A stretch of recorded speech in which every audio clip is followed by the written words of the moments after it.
રાજ્ય કક્ષાના મંત્રી વાસણભાઈ આહિર પોતાના વતન રતનાલમાં છેલ્લા 18 વર્ષથી સ્નેહ મિલન કાર્યક્રમ યોજે છે।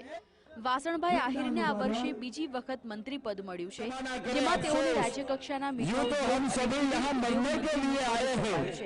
આજે પણ ગ્રામીણ શૈલીમાં જીવન જીવતા આ કચ્છી મંત્રી દ્વારા યોજાયેલા સ્નેહ મિલનમાં મોટી સંખ્યામાં લોકો ઉમટી પડ્યા હતા। 1995 થી શરૂઆત કરી છે અને આજે 18મું વર્ષ છે। દર વર્ષે આને આ રીતે આખા કચ્છની, સૌરાષ્ટ્ર, ગુજરાત અને કમસે કમ 12 જિલ્લાના 12 થી 15 જિલ્લાના પ્રતિનિધિઓ હોય છે, વેલ વિશરો ઓલ ધ પાર્ટી, અને 10 થી 12 રાજ્યના હોય છે, 4 થી 5 કન્ટ્રીના હોય છે।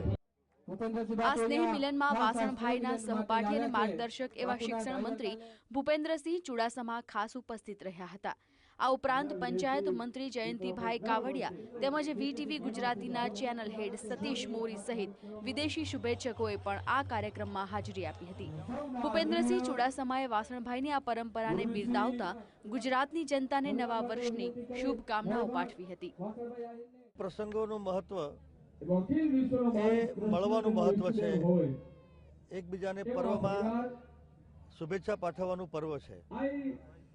કચ્છ જિલ્લામાં વર્ષોથી ધરતીના કાર્યકર્તા કહેવાય એવા વાસણભાઈ આહિર દર લાભ પાંચમે આ પ્રकारનો સ્નેહ મિલનનો कार्यक्रम करे છે। इसलिए प्रोग्राम के लिए आया है।